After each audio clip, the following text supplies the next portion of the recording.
Welcome to our used 2007 Cougar 276 RLS. Starting right in the back bumper here. Just gonna press on that guy there, pull that pin out, and then pull that cap out of place. Inside of the back bumper, you're gonna find your sewer hose.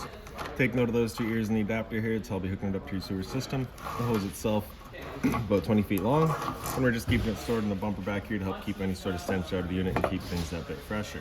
Cap presses back into place. You're gonna slide that pin all the way straight back through, and then just lock it back in place. In this corner, as well as the other back corner, you're gonna find the stabilizer jack here. So what it does is just run down, contact the ground, give it another turn or so just to firm it up, and that'll get rid of any sort of bounce or sway that you may have in the unit while you're out camping. Kind of right behind it, you're also gonna find your freshwater tank drain. So basically just that plug will unscrew from there, allows the water tank to drain itself out. So straight up from there on the left here, we're gonna find your freshwater inlet. So your water hose will just plug into there, turn all the water, it fills up your freshwater tank. You know that tank is full once it starts spitting water out of that vent right there. And right beside it, here's your city water inlet. So you're just gonna take your water hose and plug it into there, turn on the water, and they'll pressurize water lines throughout the unit. Straight up from there, you got your cable and satellite inlet. So your coax cable plug into there, fires up at your TV location. Down the side of the unit, kind of towards the front of your slide, you get your sewer inlet. So basically you get your tap here, you're gonna press on it, turn it out of place, and you can see it's got the same sort of ears on it that your sewer hose had. So it'll attach the same way where you're just pressing it in, turning it until it clicks, and that's that. These valves for that tank are just right towards the front here. So they were labeled, or they are labeled. They got a gray tank on the left, black tank on the right. So your gray tank's gonna be filled from your sinks as well as your shower. So typically cleaner water, you'll wanna dump that last. Your black tank is gonna be filled from your toilet. So of course it's gonna be your dirtiest water. You'll wanna dump that first. From there you get your storage compartment. So as you open it up, you'll see you do get your spare tire in here. Kind of up beside that, you get your exterior shower here. So you'll get a key just like this guy there. You can stick it on in, open her up. Hot and cold water, standard head and hose. So the dog's out getting muddy, you can spray him off before he gets inside. Once you're done, just locking it back down.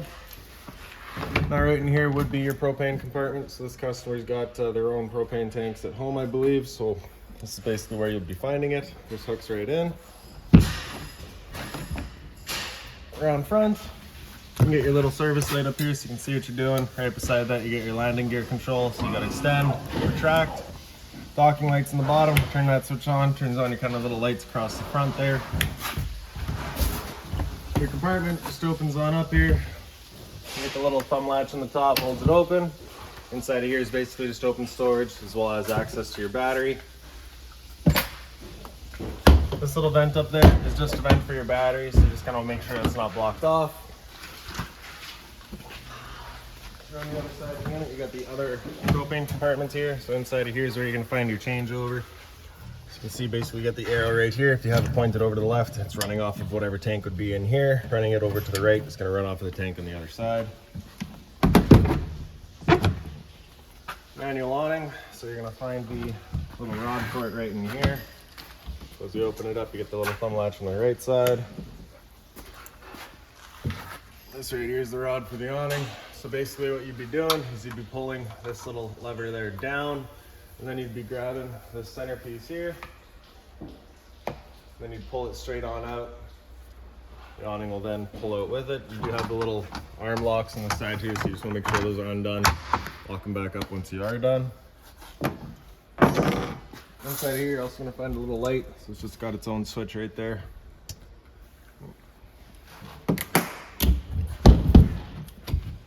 Right behind that's your hot water tank. So you get that keyway there, you're gonna line that up and you can pop it on open. Control for turning it on with electricity is down in the bottom corner there. You get that switch, fires it up with electricity.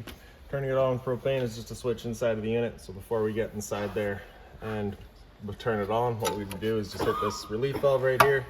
Make sure a bit of water comes out. A bit of water coming out of there is just letting you know the tank is full. It's safe to fire it up. We're not gonna burn anything up by doing so. We do have the unit currently winterized, so this water tank is empty. And once we get inside and fire it up on propane, I will go over a reset procedure. The button that I'll refer to is just right here.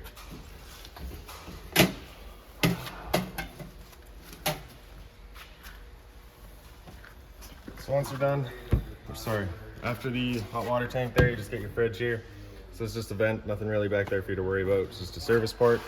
Down underneath that, you get your furnace. If you're ever running a furnace, just to make sure it's not blocked off, it does get hot. power outlet here. Straight up from there is your vent for your fridge.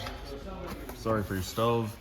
Stove, of course, propane, so it is putting off fumes whenever you're using it. So just make sure there's 2 knobs there loosen off, allowing this flap to open up to evacuate said fumes. And then straight to the back of the unit. You can see the previous owner did put an accessory hitch on there, so if you're really going to tow the bikes around, you can. Straight up from there, you find the power inlet for it. So standard 30 amp end there. Most campsites will have that. You can just plug straight on in and you're good to go. We do also provide you with a 15 amp adapter, so if you're looking to plug in at home or charge your batteries, you got the power to do so. Also get the ladder off to the side there so you can get a top and check all your seals. So now we'll make our way inside here. Just open the door up. You do get the little key latch in the back, just holds it open for you. Steps, you're just gonna pull them straight on back. And as we step inside, first things first, right on the right there, you get your fire extinguisher. So that's standard, pull the pin, point and shoot. Up the left wall here, from the right side, you get the little porch light. On the center right, you get your interior lights. Center left does kind of the the back scare light. And on the far left, you get your front scare light. Up top's your slide out. So before I run that slide out, I just want to show you how we've got our recliners set up right now. So of course, as the slide comes in, you would not be able to leave that recliner back there. So you have to make sure you kind of bring this in towards the door when you're bringing the slide in or out. So for moving that slide, you're just going to press and hold out. The slide will make its way out. Once it's out all the way, you're just going to hear some clicks from the motors letting you know they've reached their stall.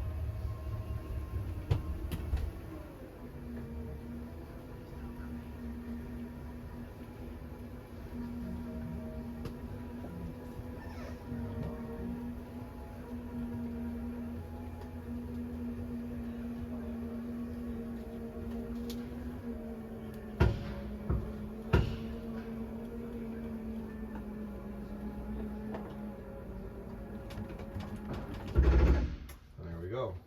So right across the back here, you got a couple of little lights there as well, just on their own switches.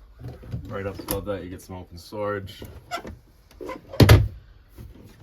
Blinds throughout the unit are just on this tension system, so they just kind of sit wherever you leave them. So you have your, of course, darker blind up there, your lighter blind at the bottom, and then open it right up. So this is the point where you just be sliding that recliner over. Of course, again, just making sure that you slide it back before you bring the slide out in. In the slide out, you get the same sort of lights there. Again, just open storage across the top. This couch here does fold out, so basically you just grabbing the bottom, bringing it up, fold it on down. In the middle, you get the little light there, just on its own side push button. Up top here, same sort of push button right in the center. There we go. For the dinette here, you can see it's currently set up as the dinette. If you were to take the table and just kind of wiggle it up and out of its legs, the legs then wiggle them out of their bases. You get a little ledge on either side there. You can lay the table down onto those, take the back cushions, fill in the center to create the bed.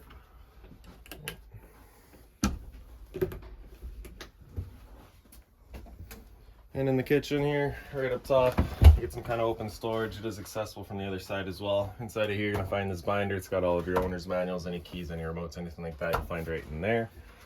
Right above the sink, with that little light there, again, center switch. Dual basin sink, you do have the covers there. They are just soft plastic, so nothing hot on them. Hot and cold water, of course. Down underneath is a little bit of storage, just being mindful of your drains and your water lines.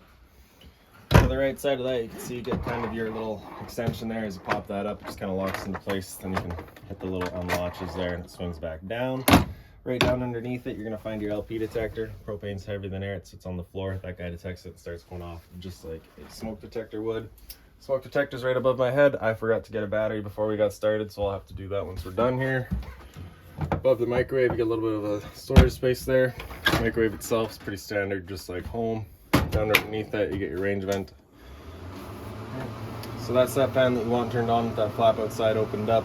Then you can turn on your propane. Basically, you just be turning in towards the light, hit it with a sparker, and you can see it's just burning off that last bit of propane there.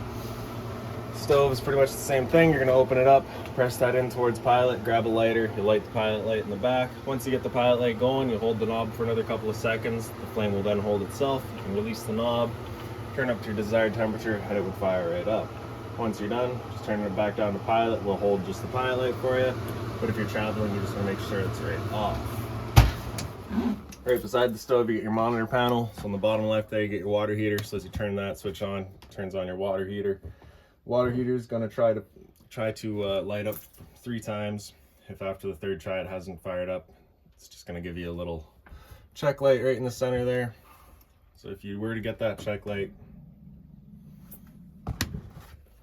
you just go outside and hit that reset button that we'd shown you.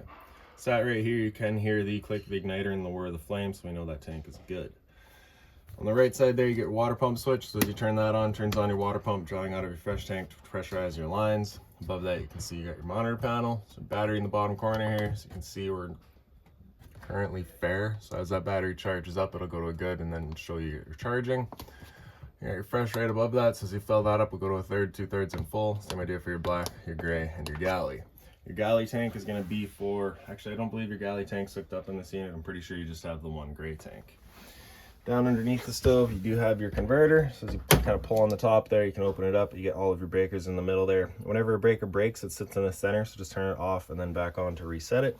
And then on the right side, you get all of your fuses.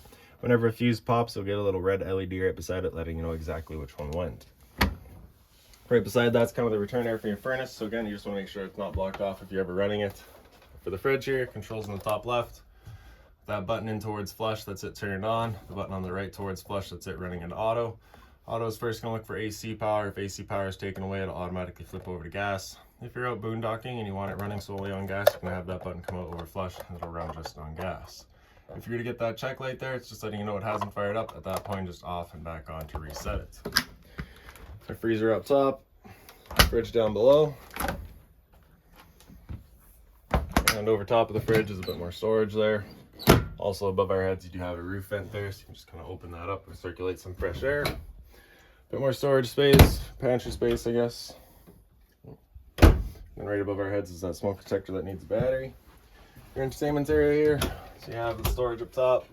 The TV, kind of right behind it on the left side here, is your power outlets for it, as well as your cable and satellite outlet for it. There's just a little button there as well. If I can press it, turns on that little green light there, letting you know that antenna's then turned on.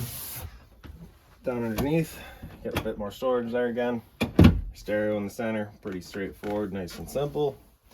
Coming up into the bedroom, you do have that opening space right there. It gives you access into that kind of storage compartment up front. And then up in the hallway here is your thermostat. So typically for your fan speed, you're just going to want to leave that in auto, unless of course you're just looking to move some air around. Then you can just turn it on, and then it'll just turn on the air conditioning fan and move some air around for you. Select your fan speed down underneath. Otherwise, you're just going to leave that fan in auto. On the left there, if you flip that up towards the top, that's it in cool. Select your temperature, and that'll turn on the air conditioner. With the air conditioner going, you basically have 2 different options. You got this louver here that you can leave closed off, in which case you'll be using all of your ceiling ducting to move the air. Or you can open it up and it just dumps all of its air into the living room here.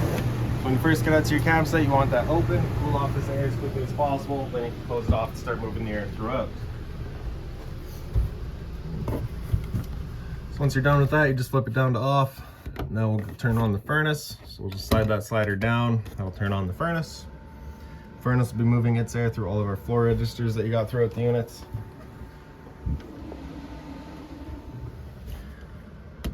Just flip that back off once we're done. Lights up front here, just on their own center switches. Off to the side, you get your shower. As you open that up, you're gonna find standard head and hose, hot and cold water. Antenna right here, so you're just turning that knob to open it up. Once it's up all the way, it'll just kind of stop in place.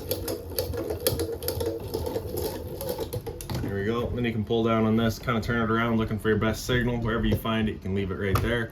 Before you go traveling though, you just want to make sure these 2 arrows there are lined up. That way when you bring it back down, it just ensures that the antenna is set inside of its channel properly. And there you go. A little bit of storage in there. And kind of right behind us here, we've got toilets. So open that up, you get this light switch right up on the wall, roof vent up top. Just turn that knob to open it up. You do have a max air vent installed as well. Switch there turns on the fan. Toilet's just got its flusher on the left side. And the sink in here, so hot and cold water. Beside that, you're gonna find your geofire protected outlet, test on the bottom, reset on top. A little bit of storage down underneath, as well as in the medicine cabinets. There's a light up here as well. And then down underneath the bed, you would have a little bit of storage there. And then up in the head here, you have a little power outlet over on the left side there, another little light up here, and then just kind of open closet space on the sides. And then lastly, over on this side here, you get your emergency exit. So you're pulling that red tab to get rid of the screen. Take this handle here, throw it outside, and hop on out. And then right up above it, you're gonna find your carbon monoxide alarm. Works the exact same way as the smoke alarm would, just kind of senses it and starts going off. So that's about it for this unit. If you've got any other questions on it, please feel free to give us a call, 204-237-7272.